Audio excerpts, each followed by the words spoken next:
If you stumbled upon this video, you're probably looking for closure that you didn't get. So ask yourself the hard, pivotal, post-breakup question when it comes to relationships. What does closure mean to me? And be frank, don't hold back, because that's what this video is about. Figuring out what it can actually mean to want closure, especially the closure you didn't get. And I get it. Closure can be fickle, sticky, and somewhat of a never-ending scab that comes back once you've picked it. Yet if we truly think about it, closure is essentially the period to the end of a sentence. It's closing the book, or closing the door. Oftentimes, we attach more to closure than for what it really is. So that's why I ask you, are you really looking for closure? Or do you want redemption? Here's what it could really mean when you want closure. I need to know that it's you, not me. As you already know, no one's perfect, and not everyone is perfect for you, nor are you perfect for everyone. Nonetheless, breakups usually have a one-sided fault, and sometimes you just want the clarity in knowing that fault isn't yours. So it isn't unfathomable to want to hear validation of that.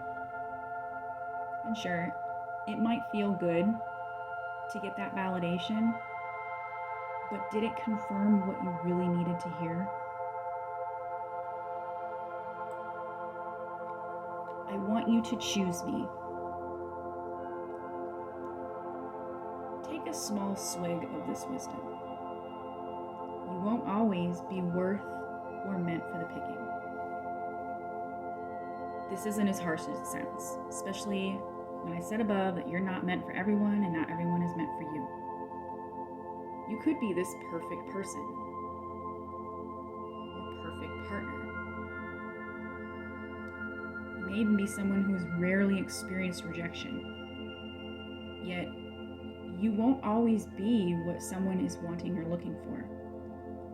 So to be chosen by someone requires little to no advancement or coercion on your part. This means you won't need to earn or perform for it.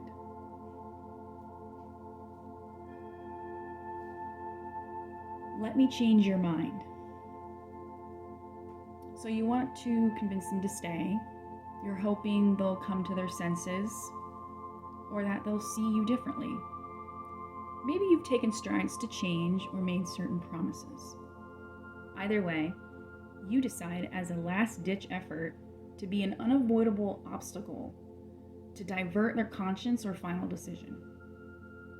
You have to be really careful, because wanting closure and hoping to change someone's mind, you risk abandoning yourself and losing yourself in that person in order to be accepted.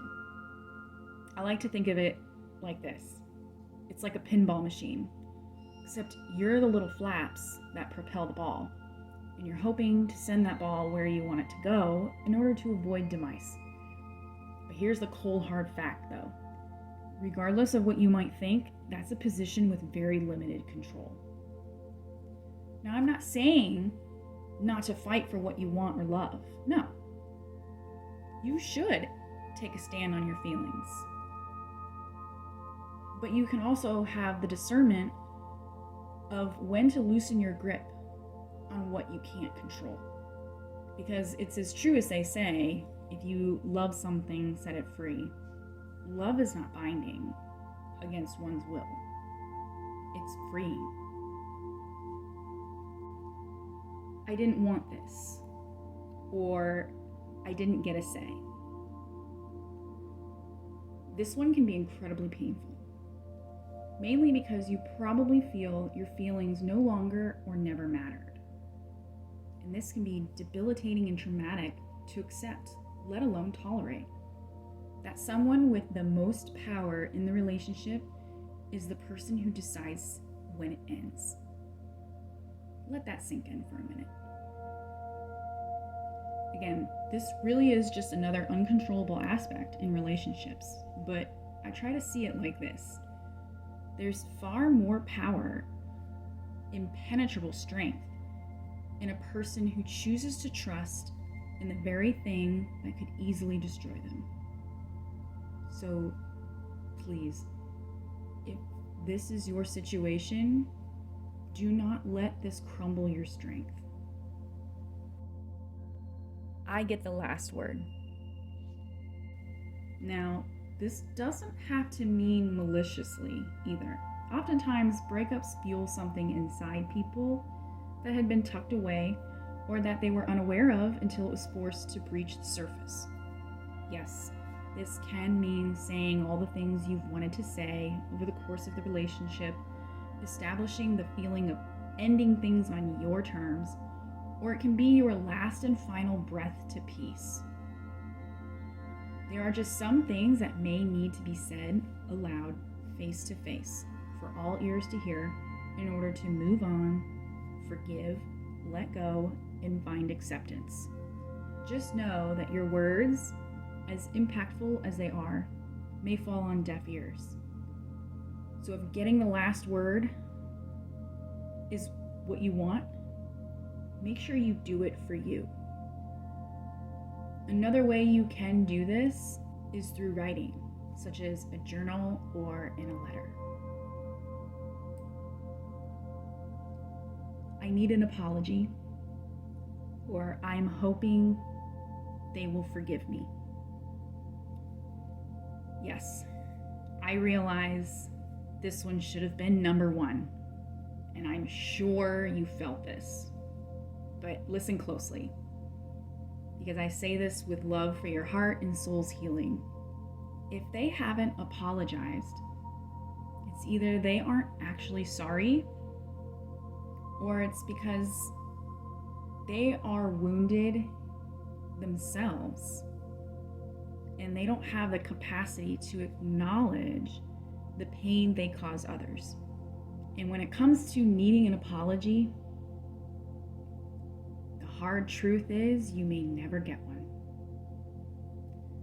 As for forgiveness, if you need to be forgiven in order to get closure, you have to remember that forgiveness doesn't necessarily mean reconciliation, or in this case, getting back together.